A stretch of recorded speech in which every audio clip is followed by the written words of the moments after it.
कि वो जो भी व्यक्ति एमआईएम का जो भी नेता है वो अंगूठा छाप पागल है, उसे किसी चौराहे के कुत्ते ने उसको काट लिया है।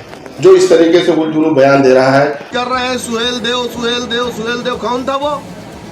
सालार मसूद गाजी लुटेरे नहीं थे, सुहेल देव लुटेरे थे। आज मैं उन तमाम लोगों से कहना चाहता हूं, अपने राजभर समाज के उन युवाओं से कहना चाहता हूं, जो राजभर समाज को लोग महाराजा सुहेल देव राजभर जी को जो लोग मानते हैं, जो पूछते हैं, उन सभी लोगों से कहता हूं, अगर वो इसी तरह उल जुलूल अगर वो बयान देता है और वो कहीं मिल जाए तो उसको लातों से उससे बात करिए, उसको बातों से नहीं, उसको लातों से बात करिए। अगर उसको इतिहास के बारे में जानकारी होती तो इस तरीके से बात ही नहीं करता हूँ। उसको ये नहीं पता कि सैयद सालार मसूद गाजी है कौन, उसको ये नहीं पता कि वो आया कहाँ से, उसको ये नहीं पता कि वो किस बेस पे भारत पे आक्रमण किया था, उसको कुछ नहीं मालूम। अगर उसको मालूम हो तो इस तरीके से बयान नहीं देता हूँ। मैं कह रहा हूँ ना कि एमआईएम का वो जो पागल नेता है वो पूरी तरह से वो गलत बयान है और वो सिर्फ और सिर्फ सुर्खियों में आने के लिए, अपनी टीआरपी को बढ़ाने के लिए वैसे बयान उल जुलूल बयान दे रहा है वो।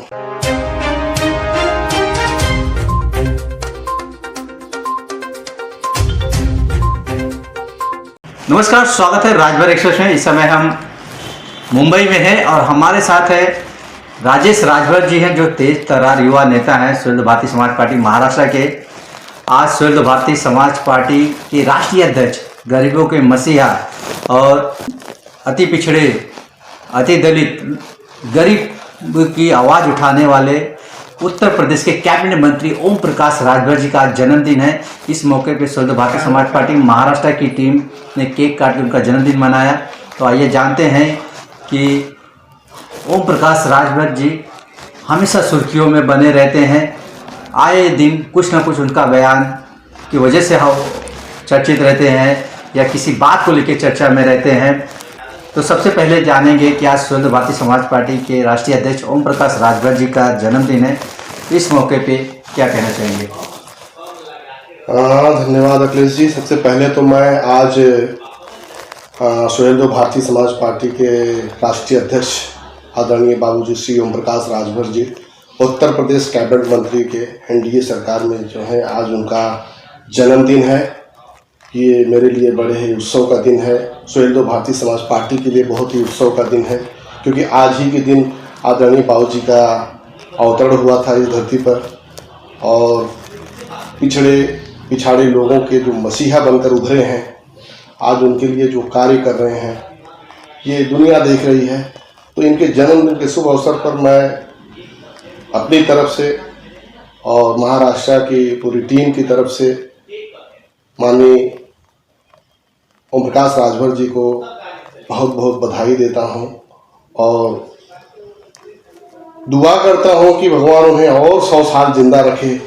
जो पिछड़े गरीब मजदूर लोगों की वो मसीहा बनकर उनके लिए उनका काम करें, उनको आगे बढ़ने के लिए उनको प्रेरित करें। और मैं चाहता हूं कि वो इसी तरह अपने कर्मकांड से आगे बढ़ते रहें। सोशल मीडिया पे एक वायरल हो रही वीडियो जिसमें एमआईएम के नेता शौकत अली जी बहराइच में जाके महाराजा सुहेलदेव राजभर जी को लेके एक विवादित बयान दिया है और उन्होंने कहा है कि सुहेलदेव राजभर जी एक लुटेरा थे और सैयद सालार मसूद गाजी वो देश की रक्षा किए थे। इस पे आप क्या कहना चाहेंगे, क्योंकि काफ़ी विवादित बयान काफ़ी सोशल मीडिया पे वायरल हो रहा है? देखिए अखिलेश, मैं आपको एक चीज़ बता दे रहा हूँ कि वो जो भी व्यक्ति एमआईएम का जो भी नेता है वो अंगूठा छाप पागल है, उसे किसी चौराहे के कुत्ते ने उसको काट लिया है। जो इस तरीके से उल जुलूल बयान दे रहा है हमारे राष्ट्रवीर महाराजा सुहेलदेव राजभर जी के बारे में, जिन्होंने राष्ट्र की रक्षा की थी एक आताताई से। वो इतिहास के मामले में अंगूठा छाप 1 नंबर का 0 है, अनपढ़ गंवार है। वो पागल हो चुका है, उसे किसी चौराहे के पागल कुत्ते ने काट लिया, इसलिए वो जुलूल। ये आप कैसे कह रहे हैं कि वो पागल कुत्ते ने काट लिया है? आपको मैं एक चीज बता देना चाहता हूँ अखिलेश जी, अगर उसको इतिहास के बारे में जानकारी होती तो इस तरीके से बात ही नहीं करता हूँ। उसको ये नहीं पता कि सैयद सालार मसूद गाजी है कौन, उसको ये नहीं पता कि वो आया कहाँ से, उसको ये नहीं पता कि वो किस बेस पे भारत पे आक्रमण किया था, उसको कुछ नहीं मालूम। अगर उसको मालूम हो तो इस तरीके से बयान नहीं देता हूँ। मैं कह रहा हूँ ना कि MIM का वो जो पागल नेता है वो पूरी तरह से वो गलत बयान है, और वो सिर्फ और सिर्फ सुर्खियों में आने के लिए, अपनी TRP को बढ़ाने के लिए ऐसे बयान को उलझुल बयान दे रहा है वो। इससे जो ये बयान दिया जा रहा है, इससे इतिहास पे कितना असर पड़ेगा और समाज पे कितना असर अगर वो इतिहास पढ़ा होता तो ऐसी बातें ही नहीं करता। इतिहास के बारे में उसको क्या मालूम है? इतिहास के बारे में उसको जानना तो जाए ना पड़े ना, आईने एक बार पढ़ ले। आप कैसे कह सकते हैं कि उन्हें पागल कुत्ते ने काटा है? अगर वो पागल नहीं होता तो इस तरह का उलझुल बयान ही नहीं देता। उसको पता ही नहीं कि महाराजा सुहेलदेव राजभर जी कौन हैं। मसूद गाजी सालार जो था इस देश पर वह आक्रमणकारी था, और ये मूर्ख ये कह रहा है कि वो जहां से आया हुआ था वो अफगानिस्तान हो गया। ऐसे कई लोगों कई ऐसी जगह का नाम बताया उसने। मैं अफगानिस्तान की बात कर रहा हूँ, वहीं से वो आया हुआ था। उसका मामा जो था मोहम्मद गजनबी जो था, वो इस देश को लूटने के लिए 4-4 महीने 6-6 महीने वो लगातार लूटते रहता था। इस देश को उन लोगों ने एक लूटने के तौर पर हमेशा यहाँ इस देश पर आक्रमण करते थे, और आक्रमण करके इस देश को लूट कर लेके जाते थे।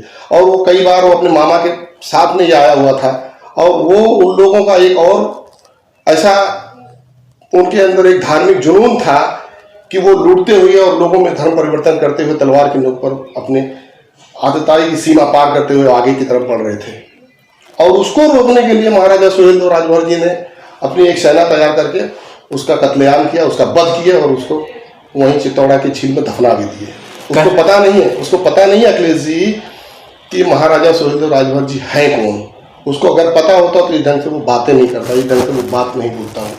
आज मैं उन तमाम लोगों से कहना चाहता हूँ, अपने राजभर समाज के उन युवाओं से कहना चाहता हूँ, जो राजभर समाज को लोग महाराजा सुहेलदेव राजभर जी को जो लोग मानते हैं, जो पूछते हैं, उन सभी लोगों से कहता हूँ, अगर वो इसी तरह उलझुल अगर वो बयान देता है और वो कहीं मिल जाए तो उसको लातों से उससे बात करिए। उसको बातों से नहीं, उसको लातों से बात करिए। और वो MIM पार्टी के जो ओवैसी असदुद्दीन ओवैसी हैं, उनके लिए बहुत घातक सिद्ध होगा। उसको मैं उससे निवेदन करता हूँ उसको पार्टी तत्काल बहिष्कृत कर, उसको बाहर निकाले। कहीं ये तो नहीं देखा जा रहा है कि जो 10 जून को सैयद सलार मसूद गाजी का जो मेला लगता था वो बंद हुआ, और विजय दिवस के दिन बहराइच में ओम प्रकाश जी ने महाराजा सुहेलदेव राजभर जी के नाम से मेला शुरू किया, जिसमें योगी जी भी शिरकत किए थे। कहीं ना कहीं उसकी कसक उसके पास तो थी, ये लेके उसको बयान दिया उसने। देखिए, आज इसने महाराजा सुहेलदेव राजभर जी के बारे में ऐसा बोला है, मैं आपको गारंटी देता हूं अगर इसे रोका नहीं गया तो कल के दिन या और भी हमारे महापुरुषों के बारे में ऐसे झुड़बैये नेता निकल करके ऐसी पार्टियों से हरामखोरी करते हुए वो हमारे और भी महापुरुषों के बारे में ऐसी आवाज उठाएंगे। वो आज महाराजा सुहेलदेव राजभर जी के बारे में बोला है, जो हिंदुत्व की रक्षा करने वाले, वो इस देश के प्रथम विजेता राजा थे। इस देश के उस समय 11वीं सदी के विजेता थे वो। उन्होंने, आपको एक चीज और मैं बता दूं कि उन्होंने 11वीं सदी में उसको मारा था। 1034 में उसको मारा था। वो कह रहा ना कि अफगानिस्तान भी भारत का हिस्सा था, तो ये भारत को लूट रहे थे। अफगानिस्तान भारत का हिस्सा था। ये महाराजा सुहेलदेव जो थे, जो सुहेलदेव कर रहे हैं कि ये भारत को लूट रहा था, उसको उस लूट खसोट को बचाने के लिए वहां से वो चल कर रखे कि वो भी भारत का हिस्सा। मैं उस मूर्ख को कह देना चाहता हूँ, उसको पढ़ना आता है तो जाकर कहीं भी पढ़ ले इतिहास को, कि 1034 में भी अफगानिस्तान कभी भारत का हिस्सा उस समय रहा ही नहीं है। 7वीं शताब्दी की बात मैं बता रहा हूँ कि उससे पहले मौर्य काल में और गुप्त काल में अफगानिस्तान के अंदर कुछ जगहों पर भारत का हिस्सा रहा है, जो इन लोगों ने आक्रमण करके जीता था। लेकिन पूरे अफगानिस्तान की मैं बात बता रहा हूँ कि पूरे अफगानिस्तान कभी भी भारत का हिस्सा, अखंड भारत के तौर पर नहीं रहा है। और ये मूर्ख को इतना नहीं मालूम, पागल को, जिसको पागल कुत्ते ने काट रखा है, कि हम क्या कह रहे हैं और इसका इन्फेक्शन क्या होगा लोगों में, जो महाराजा सुहेलदेव राजभर जी को मानते हैं, अपना उनको जानते हैं, उनको अपना मसीहा मानते हैं, अपना देवता मानते हैं, उनके दिल को ठेस पहुंचाई है। मैं चाहता हूं कि वो माफी मांगे, राजभर समाज से माफी मांगे, उन लोगों से माफी मांगे जो लोग महाराजा सुहेलदेव राजभर जी को मानते हैं। उन सभी लोगों से वह माफी मांगे, इस देश से माफी मांगे जिस देश की रक्षा स्वयं महाराजा सुहेलदेव राजभर जी ने की है। अगर आप चैनल पे नए हो तो चैनल को सब्सक्राइब करना ना भूले। वीडियो को ज़्यादा से ज़्यादा शेयर कीजिए।